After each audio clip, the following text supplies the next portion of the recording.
Bonjour à tous, au sommaire le Skoda Kodiaq à Paris, l'Alpine Célébration en Allemagne, les plans de Tesla et le three-wheeler 100% électrique. C'est parti!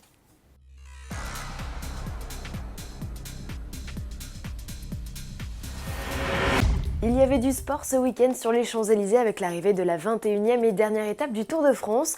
Plus belle avenue du monde que le Skoda Kodiaq a remonté, et plutôt deux fois qu'une. Si le premier SUV du constructeur tchèque était bel et bien au cœur du peloton ce 24 juillet avec à son volant Stefan Roche, cycliste irlandais vainqueur du Tour 87, la veille, c'est incognito qu'il est venu dans la capitale, s'offrant même une virée by night. Prochain rendez-vous avec le Kodiaq, sans camouflage cette fois, à la rentrée à l'occasion du Mondial de Paris. Sport encore avec la victoire de Lewis Hamilton en Formule 1 au Grand Prix de Hongrie. Le pilote britannique devance son coéquipier Nico Rosberg et prend par la même occasion la tête au classement général. Il a désormais 6 points d'avance sur l'Allemand qui jouera à domicile le 31 juillet prochain à Hockenheim. Terre germanique où Porsche a empoché une nouvelle victoire.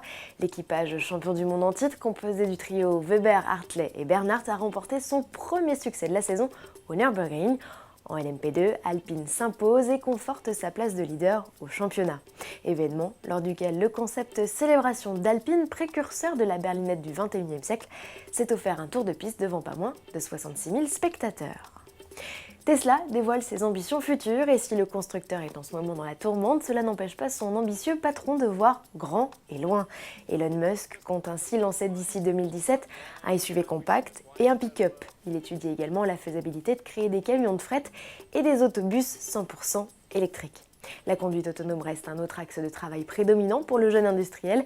Il espère ainsi monter un système d'autopartage pour générer des revenus quand vous êtes au travail ou en vacances et mettre en place un système de voiturier automatique pour venir vous chercher où vous voulez, quand vous voulez.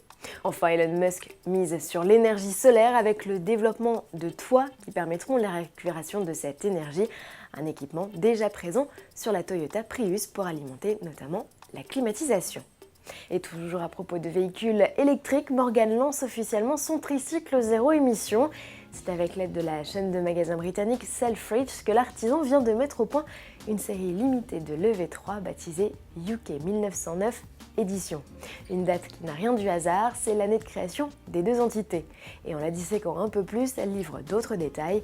19 est égal au nombre d'exemplaires qui seront produits et 9, le nombre de partenaires qui ont permis de développer une collection complète de vêtements et d'accessoires pour un total look néo-rétro. Comparativement au modèle dévoilé en mars 2016, cette three-wheeler a gagné un deuxième feu à l'avant, des jantes pleines et un élégant pare-brise. Les performances sont quant à elles identiques avec un 0 à 100 en moins de 9 secondes, plus de 140 km/h en pointe et une autonomie annoncée à près de 250 km. À demain.